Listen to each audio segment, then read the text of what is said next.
పాఠశాలల్లో చిన్నారుల విద్యకు బలమైన పునాది వేయాలనే లక్ష్యంతో చేపట్టిన పూర్వ ప్రాథమిక ఇన్స్ట్రక్షన్ నియామకాలపై గందరగోళం చోటు చేసుకుంది.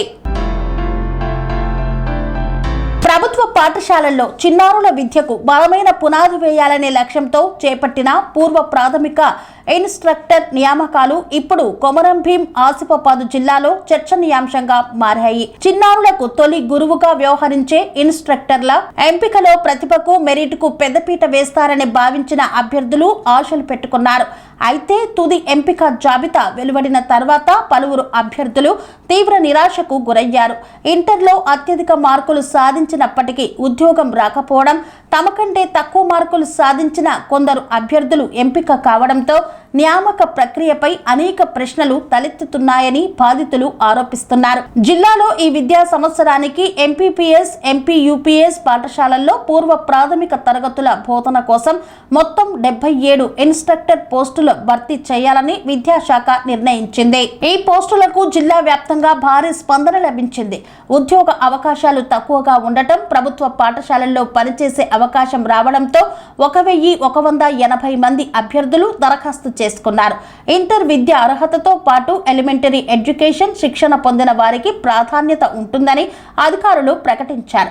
దరఖాస్తుల పరిశీలన అనంతరం ఇంటర్లో 50% పైగా మార్కులు సాధించిన వారు, తక్కువ దరఖాస్తులు వచ్చిన ప్రాంతాల అభ్యర్థులతో కలిపి మొత్తం 278 మందిని ముఖాముఖికి ఎంపిక చేశారు. కలెక్టర్, అదనపు కలెక్టర్, జిల్లా విద్యాశాఖ అధికారి, జిల్లా సంక్షేమ అధికారి సభ్యులుగా ఉన్న కమిటీ ఇంటర్వ్యూలను నిర్వహించింది. అభ్యర్థులతో ఆంగ్ల పాఠ్యాంశం చదివించడం, దాని భావాన్ని అర్థం చేసుకునే సామర్థ్యం, పిల్లలతో మమేకమయ్యే తీరు, బోధనా పద్ధతి, కమ్యూనికేషన్ స్కిల్స్, తరగతి నిర్వహణ నైపుణ్యం వంటి అంశాలను పరిశీలించి తుది జాబితా రూపొందించినట్లు అధికార వర్గాలు పేర్కొంటున్నాయి. ఫలితాలు వెలువడిన తర్వాత అసలు వివాదం ప్రారంభమైంది. ఇంటర్లో మెరిట్ మార్కులు సాధించిన పలువురు అభ్యర్థులు ఎంపిక కాకపోవడం, వారికంటే గణనీయంగా తక్కువ మార్కులు పొందిన కొందరు అభ్యర్థులు ఎంపిక కావడంతో అభ్యర్థులు ఆశ్చర్యం వ్యక్తం చేస్తున్నారు. ఇంటర్వ్యూ పేరుతో మెరిట్ వెనుకబడిందా, లేక ఇంటర్వ్యూలో అనుసరించిన ప్రమాణాలే నిర్ణయాత్మకంగా మారాయా అనే ప్రశ్నలు వినిపిస్తున్నాయి. అభ్యర్థుల వాదన ప్రకారం ఇంటర్లో సాధించిన మార్కులు వారి విద్యా ప్రతిభకు సూచిక. అలాంటి పరిస్థితుల్లో మార్కుల్లో స్పష్టమైన తేడా ఉన్నప్పటికీ తక్కువ మార్కులు సాధించిన వారు ఎంపిక కావడం ఎలా జరిగిందో అధికారులు వివరించాలని కోరుతున్నారు. పలు చోట్ల ఒకే తరహా అభ్యంతరాలు. కాగజ్ నగర్ మండలం బోడపల్లి ఎంపీయూపీఎస్ లో 96.2% మార్కులు సాధించిన అభ్యర్థికి అవకాశం రాకుండా 92.8% మార్కులు సాధించిన అభ్యర్థి ఎంపికైనట్లు బాధితురాలు పేర్కొన్నారు. బట్టుపల్లి ఎంపీపీఎస్ లో 96.1% మార్కులు సాధించిన అభ్యర్థి ఎంపిక కాకుండా 86.9% మార్కులు పొందిన అభ్యర్థి ఎంపికయ్యారని మరో అభ్యర్థి ఆరోపించారు. కౌటాల మండలం గురుడుపేట గ్రామానికి చెందిన నికాడి భూమికకు ఇంటర్లో 919 మార్కులు వచ్చినప్పటికీ 883 మార్కులు సాధించిన అభ్యర్థి ఎంపికైనట్లు ఆమె తెలిపారు. ఆమె ఆవేదన వ్యక్తం చేశారు. నియామక ప్రక్రియలో ఇంటర్వ్యూకు ఎంత వెయిటేజీ ఇచ్చారు, ఇంటర్ మెరిట్ కు ఎంత ప్రాధాన్యత కల్పించారు, ప్రతి అభ్యర్థికి ఇంటర్వ్యూలో ఎంత మార్కులు వచ్చాయి, ఎంపిక కమిటీ ఎలాంటి మూల్యాంకన విధానం అనుసరించింది అనే అంశాలపై ఇప్పటి వరకు అధికారికంగా పూర్తి వివరాలు వెల్లడించలేదు. ఈ కారణంగానే అభ్యర్థుల్లో అనుమానాలు పెరుగుతున్నాయని వారు చెబుతున్నారు. విద్యాశాఖ పూర్తి మార్కుల జాబితాను విడుదల చేస్తే వాస్తవాలు ప్రజల ముందుకు వస్తాయని, అనుమానాలకు కూడా తెరపడుతుందని అభ్యర్థులు అభిప్రాయపడుతున్నారు. తమకు జరిగిన అన్యాయంపై పలువురు అభ్యర్థులు జిల్లా కలెక్టర్కు ఫిర్యాదు చేసినట్లు సమాచారం అందించారు. మొత్తం ఎంపిక ప్రక్రియను మరోసారి సమీక్షించాలని, అవసరమైతే స్వతంత్ర కమిటీతో విచారణ నిర్వహించాలని వారు కోరుతున్నారు. నమస్కారం అండి, నా పేరు సౌమ్య. నేను బట్పల్లి విలేజ్ నుంచి ప్రీ ప్రైమరీ స్కూల్ నోటిఫికేషన్ గురించి క్లియర్ ఇన్ఫర్మేషన్ కోసము రిక్వెస్ట్ కోసం అడుగుతున్నాం అనమాట. ప్రీవియస్గా ఏమైందంటే pre primary notification intermediate merit ఆధారంగా ఇస్తాము అని చెప్పి అన్నారు. సో సర్టిఫికేట్ వెరిఫికేషన్ ఉంటుంది అని చెప్పి 30 రోజు రమ్మన్నారు. 30 జూన్ రోజు రమ్మన్నారు అనమాట. సర్టిఫికేషన్ వెరిఫికేషన్ ఉంటుందని చెప్పి, తర్వాత ఆ రోజు అవ్వలేదు, అన్ని ఊర్లకి కంప్లీట్ అవ్వలేదు అని చెప్పి నెక్స్ట్ డే రమ్మన్నారు. సో నెక్స్ట్ డే వెళ్ళాము. సర్టిఫికేట్ వెరిఫికేషన్ అంతా కూడా కంప్లీట్ అయిపోయింది. సర్టిఫికేట్ వెరిఫికేషన్ అయిపోయిన తర్వాత షార్ట్ లిస్ట్లో మా పేరు, మా బట్పల్లి విలేజ్ నుంచి నా పేరు ఉందనగా నా పేరు సౌమ్య. ఇంటర్మీడియట్లో 96.1% ఉంది. సో మా విలేజ్లో 5గురికి వచ్చిందనమాట. దాంట్లో ఫస్ట్ ప్లేస్ నాది ఉంది. సో మెరిట్ ఆధారంగా సర్టిఫికేట్ వెరిఫికేషన్ అంటే ఏముంటుంది అనుకుంటాం జనరల్గా, సర్టిఫికేట్లు అన్నీ చెక్ చేసి మనకు కరెక్టేనా ఉందా లేదా అని తెలిసిన తర్వాత మనకి జాబ్ వస్తుందని చెప్పి మనం ఎక్స్పెక్ట్ చేసి. మరి ఇప్పుడు సర్టిఫికేట్ వెరిఫికేషన్ ఎట్లా జరిగింది? వెరిఫికేషన్ అంటే సో అక్కడ అడిషనల్ కలెక్టర్, డిఈఓ వాళ్ళందరూ కూర్చొని వెరిఫికేషన్ చేశారన్నమాట, సో ఉన్నాయా లేదా అని చెప్పి. ఆ వెరిఫికేషన్లో మళ్ళీ ఇంటర్వ్యూ కూడా ఉంటుందని చెప్పారు.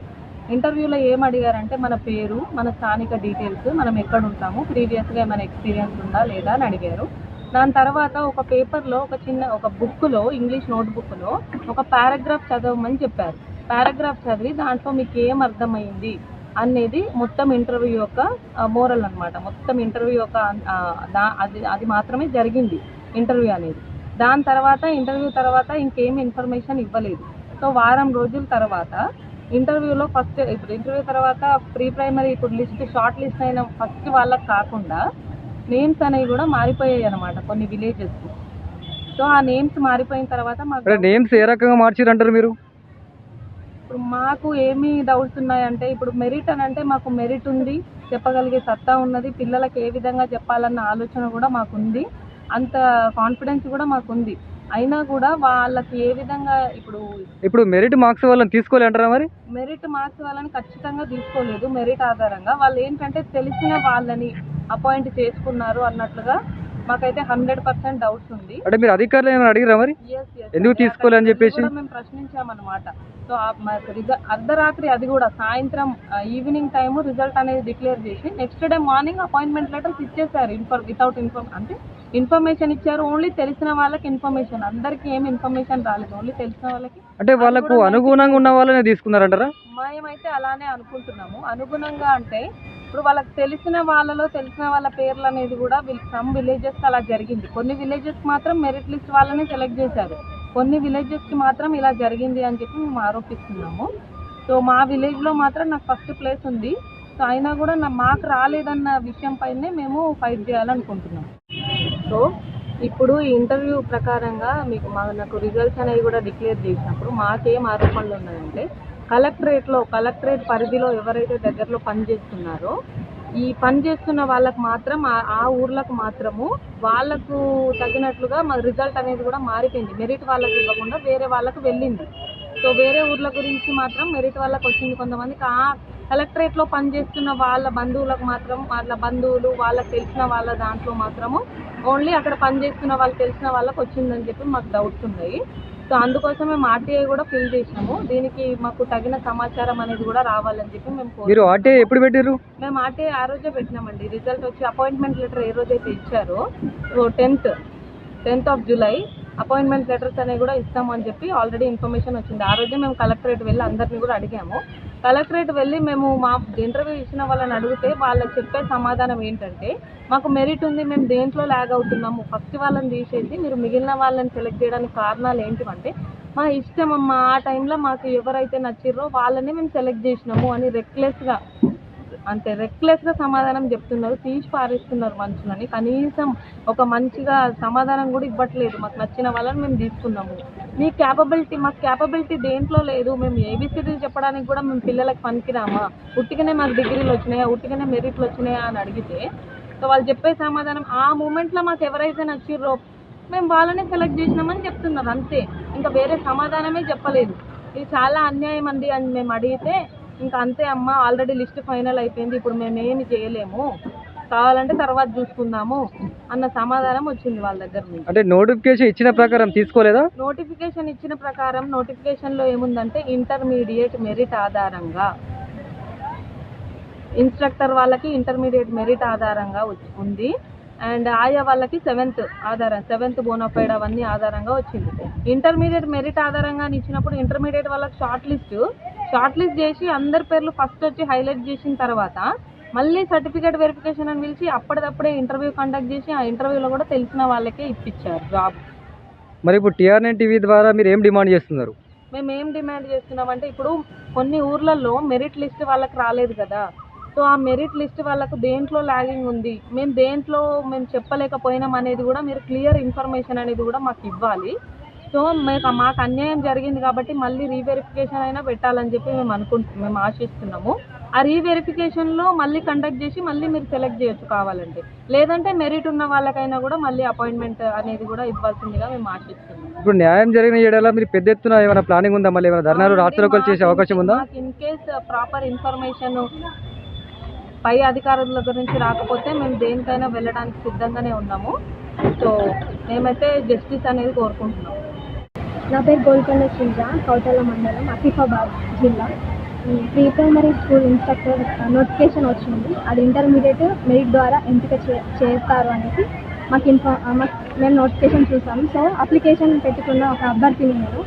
సో మాకు ఇవ్వకుండా అంటే మెరిట్లో నేను ఫస్ట్ ఉన్నాను, నాకంటే తక్కువ వచ్చిన వాళ్ళని ఎంపిక చేశారు. అంటే మెరిట్లో మీకు ఎన్ని మార్క్స్ వచ్చినాయి? మెరిట్లో 925 మార్క్స్ నాకు వచ్చినాయి. 860 అమ్మాయికి ఇవ్వడం జరిగింది పోస్ట్. నోటిఫికేషన్లో ఏమో ఇంటర్మీడియట్ మెరిట్ ద్వారానే ఇది సెలెక్ట్ అని చెప్పారు. సో ఇది ఎలా జరిగింది అనేసి మేము కలెక్టర్ ఆధ్వర్యంలో మేము వెళ్ళినప్పుడు డిఓ ఆఫీసు అక్కడ ఉన్నటువంటి సార్లు మాకు తెలియపరిచిన విషయం ఏంటంటే అక్కడ వాళ్ళు స్కిల్స్ని బట్టి కానీ నాలెడ్జ్ని బట్టి కానీ లేదంటే ఎక్స్పీరియన్స్ని బట్టి కానీ తీసుకున్నారు అని డెసిషన్ తీసుకొని సెలెక్ట్ చేశారు అనేసి వాళ్ళు మాకు చెప్పారు. మరి నిజంగా అట్లే సెలెక్ట్ చేసిరా? మరి ఏమైనా తప్పిదం జరిగిందంటారా మీరు? నోటిఫికేషన్ వచ్చిన ప్రకారంగా అయితే స్కిల్స్ నాలెడ్జ్ ఎక్స్పీరియన్స్ కాదు, ఏంటంటే ఇంటర్మీడియట్ మెరిట్ అనే మాకు తెలుసు, అంటే మెరిట్ అనేసి ఉన్నది. అందులో స్కిల్స్ అవి అంటే ప్రీ ప్రైమరీ అని అంటే చిన్నపిల్లలు వాళ్ళకి మేము మా ఇంత కష్టపడి మేము చదువుకున్నాము. ఇంటర్మీడియట్లో ఇన్ని మార్క్స్ వచ్చినాయి. చిన్నపిల్లలకు కూడా మేము చెప్పాలంటే అనర్హులమా అనేసి అనర్హులమా అనేది అన్ని విధాలుగా మేము చెప్తాము. అంటే అన్ని స్కిల్స్ ఉన్నా కూడా మీ దగ్గర కూడా అంటే మీకు తీసుకోలేదు మిమ్మల్ని? అంటే మాకు 30 రోజు వెరిఫికేషన్ స్టార్ట్ అయింది. 30 రోజు వెరిఫికేషన్ స్టార్ట్ అయింది. మళ్ళీ ఇంటర్వ్యూ కూడా చిన్నగా అడిగిండు. అవి కూడా నార్మల్గా జనరల్ క్వశ్చన్స్ అడిగిండు. 5th 6th క్లాస్ కూడా వాళ్ళని అడిగినా కూడా చెప్పే అంత నార్మల్ క్వశ్చన్స్ అడిగిండు. అలాగే ఒక పారాగ్రాఫ్ ఇచ్చి చదవమని చెప్పిండు. మేము చదివి చూపించాము. కాన్ఫిడెంట్గానే ఇంటర్వ్యూలో కూడా మేము అటెండ్ అయినాం. అక్కడ వాళ్ళు ఏమన్నారంటే సార్ వాళ్ళు ఇంటర్వ్యూ ద్వారా వచ్చిన మార్క్స్ ద్వారా మేము ఎంపిక చేశామని కొంతమంది సార్ వాళ్ళు మాకు తెలియపరిచారు. కాకపోతే మాకు వచ్చిన నోటిఫికేషన్ ప్రకారం అయితే ఇంటర్వ్యూలో అసలు ఇంటర్వ్యూలో లేదు. నోటిఫికేషన్ ప్రకారం అయితే ఇంటర్వ్యూలో లేదు. అసలుకి ఇంటర్వ్యూ ద్వారా సెలెక్షన్ చేస్తారు అనేసి మాకు. అంటే ఇందులో జరిగిన తప్పిదాలు ఏంటి అసలు? జరిగిన తప్పిదాలు అంటే ఇంటర్మీడియట్ మార్క్స్ ద్వారా ఎవరికైతే ఫస్ట్ ఉన్నారో వాళ్ళకి ఇవ్వకుండా తక్కువ మార్క్స్ వాళ్ళకి ఇవ్వడం జరిగింది. సో ఇదే వాళ్ళు ఆధ్వర్యంలో వాళ్ళు ఏంటంటే వాళ్ళు తెలిసిన వాళ్ళకి కానీ లేదంటే వాళ్ళ బంధువులు అలాంటి వాళ్ళకి ఎక్కువ ప్రిఫరెన్స్ చేశారన్నమాట. అంటే అధికారులు కూడా వాళ్ళకు అనుగుణంగా ఉన్న వాళ్ళకే సపోర్ట్ చేసిరంటారా? అనుకూలంగానే ఉన్న వాళ్ళకి సపోర్ట్ చేశారు. అంటే నిజమైన అర్హులకు చేయలేదంటారు? నిజమైన అర్హులు అంటే ఇప్పుడు ఇంటర్మీడియట్ ద్వారా నోటిఫికేషన్ వచ్చినప్పుడు ఇంటర్మీడియట్ ద్వారా సెలెక్ట్ చేయాలి, కానీ అనర్హులకు ఎందుకు ఎలా సెలెక్ట్ చేస్తారు? మేము చెప్పలేమా నా పిల్లలకి? మేమేమైనా ఇంటర్మీడియట్ ఇంత కష్టపడి ఇన్ని మార్క్స్ మాకు వచ్చినప్పుడు పిల్లలకి మేము ఏ విధంగా చెప్పాలో మాకు తెలుసు కదా. మేము ఇంత కష్టపడి అదే నోటిఫికేషన్ ప్రకారం వెరిఫికేషన్ చేయలేంటారు? నోటిఫికేషన్ వచ్చిన ప్రకారం అసలు వెరిఫికేషన్ చేయలేదు. వచ్చిన నోటిఫికేషన్ ఒకటైతే వాళ్ళు మాట్లాడింది అక్కడ వేరు. వాళ్ళు వెరిఫికేషన్ అన్నారు, ఓకే ఇంటర్వ్యూలో మార్క్స్ అని అన్నారు. ఆ మార్క్స్ అయితే మాకు తెలియలేదు. వాళ్ళు వేరే విధంగానే ఇంటర్వ్యూ చేసింది, కానీ వచ్చిన నోటిఫికేషన్ ద్వారా అయితే మాకు కనిపించట్లేదు. మరి ఇప్పుడు TR9 ద్వారా మీరు ఏం కోరుకుంటారు? మాకు న్యాయం చేయాలి. మాకు అన్యాయం జరిగింది. ఏ విధంగా జరిగిందంటే తక్కువ మార్క్స్ ఉన్న వాళ్ళకి ఇచ్చింది. అది ఏ విధంగా ఇచ్చింది? ఇప్పుడు ఎంత ఎక్స్పీరియన్స్ ఉన్నా ఎక్స్పీరియన్స్ ఒకవేళ ఉన్నప్పుడు అర్హతలు ఇచ్చేవాళ్ళు కదా. అర్హత ఇచ్చినప్పుడు BEdో ఇవన్నీ చేసినప్పుడు ఇవన్నీ ఉన్నప్పుడు ఒకవేళ మేము అప్లికేషన్ చేయకపోతుంది. అలాంటప్పుడు అంటే నోటిఫికేషన్ ఇచ్చింది ఒక రకంగా, వెరిఫికేషన్ చేసింది మరో రకంగానా? నోటిఫికేషన్ ఇచ్చిందేమో ఇంటర్ మెరిట్ ద్వారా, కానీ వాళ్ళకి ఇచ్చిందేమో BEd ఎక్స్పీరియన్స్ ఉన్న వాళ్ళకి ఇచ్చింది. మరి నోటిఫికేషన్లో అర్హతలు ఇవ్వంటారు, ఈ రకంగా చెప్పలే అంటారు మీరు? ఈ రకంగా చెప్పాలంటే నోటిఫికేషన్ విడుదలైన విధంగా అయితే అసలు లేదు. ఎందుకంటే వాళ్ళకి BEd అన్నట్టుగా వాళ్ళకి ఇస్తున్నారు, కానీ ఇది ఇంటర్మీడియట్ మెరిట్ ద్వారానే ఎంపిక చేయాలి అనేసి మాకు నోటిఫికేషన్ వచ్చింది. అది సీఎం గౌరవనీయులైన సీఎం గారు మాకు తెలియపరిచింది, అంటే నోటిఫికేషన్ రిలీజ్ చేసింది. ఓకే, ఇప్పుడు ఏం డిమాండ్ చేస్తున్నారు? మాకు అన్యాయం జరిగింది కాబట్టి ఖచ్చితంగా మాకు మొదటిగా మెరిట్ ఉన్న వాళ్ళందరికీ కూడా మాకు న్యాయం చేయాలని కోరుతున్నాం. మాకు అపాయింట్మెంట్ లెటర్ అన్న మాకు కావాలి, మమ్మల్ని అపాయింట్ చేయాలి. మరి ఒకవేళ భవిష్యత్తులో న్యాయం జరగకపోతే మీరు ఎలాంటి ధర్నాలు రాస్తారోకలు చేయబోతున్నారు మళ్ళీ ఫర్దర్గా? ఫర్దర్గా మేము మాకు ఖచ్చితంగా మాకు వచ్చే వరకు మాకు ప్రీ ప్రైమరీ స్కూల్ ఇన్స్ట్రక్టర్ మాకు వచ్చే వరకు మేము ఖచ్చితంగా మేము ధర్నాలు చేయగలుగుతాం. మేము కోర్టుకైనా మేము వెళ్ళగలుగుతాం. మేము చాలా పేదవాళ్ళకి ఇలాంటి చిన్న అవకాశాలు కూడా చిన్న అవకాశాలు ఇచ్చినప్పటికీ కూడా మాకు ఇవ్వకపోతే, మేము అర్హులం కాకపోతే ఇంకా ఉన్నోళ్ళకి ఒక న్యాయమా, లేని వాళ్ళకి ఇట్లా ఎందుకు చిన్న చూపు చూస్తున్నారు? అంటే మేము పేదవాళ్ళం, వచ్చిన ఈ చిన్న అవకాశాన్ని కూడా మాకు ఇవ్వకపోతే మేము అర్హులం కామా అసలుకి? ఇలాంటి చిన్న అవకాశాలు ఇంటర్మీడియట్ ద్వారా ఇచ్చినందుకు మేము అప్లికేషన్ పెట్టుకున్నాం. మేము ఎంతో ఆశపడ్డాం, ఎంతో హోప్తో ఉన్నాం అసలు మాకు ఇది వస్తుంది కన్ఫర్మ్గా అనేసి. మెరిట్ లిస్ట్లో కూడా మేము ఫస్ట్ ఉన్నాము. మాకు తప్పకుండా మాకు వస్తుంది అనేసి సార్ వాళ్ళు కూడా కాల్ చేసి మరి కలెక్టర్ ఆధ్వర్యంలో వెళ్ళండి, వెరిఫికేషన్ ఉంది, మీకు ఖచ్చితంగా వస్తుంది అని ఈ రోజులు ఆర్డర్ కోసం వెయిట్ చేసినాం. కానీ నైట్ రిలీజ్ చేసిండ్రు, ఆర్డర్స్ వచ్చినాయంట. మళ్ళీ మార్నింగ్ డ్యూటీకి వెళ్ళిపోయిండ్రు వాళ్ళు. ఇది ఏ విధంగా మాకు అసలు అర్థం కావట్లేదు. ఖచ్చితంగా మాకు న్యాయం చేయాలని కోరుతున్నాను. నా పేరు నికాడే భూమిక, గురుపేట గ్రామం నుండి, జిల్లా ఆసిఫాబాద్. నేను ప్రీ ప్రైమరీ నోటిఫికేషన్కి అప్లై చేశాను. నోటిఫికేషన్లో ఓన్లీ సెకండ్ ఇయర్ మెరిట్ ద్వారానే తీసుకోవడం జరిగిందని చెప్పారు. మరి ఇప్పుడు ఏం జరిగింది? కానీ మెరిట్ ద్వారా తీసుకోకుండా తక్కువ మార్క్స్ వచ్చిన వాళ్ళని తీసుకోవడం జరిగింది. అంటే ఈ విషయం మీరు ఎవరైనా అడిగిరా, అధికారులు అడిగిరా? కలెక్టర్ దగ్గరికి వెళ్ళి అడిగితే వాళ్ళేమో ఇంటర్వ్యూ ద్వారా తీసుకున్నామని చెప్పారు. మరి ఇంటర్వ్యూ పెట్టినప్పుడు మీరు వేరే కదా, ఇంటర్వ్యూలో ఏం జరిగింది? ఇంటర్వ్యూలో జరిగిన విషయం ఏంటి? ఇంటర్వ్యూలో ఏం అడిగారు, మీరు ఏం చెప్పారు? ఇంటర్వ్యూ అది ఎవరైనా చెప్పచ్చు. థర్డ్ క్లాస్ పిల్లోడికైనా ఆ ఇంటర్వ్యూ చెప్పడానికి వస్తుంది.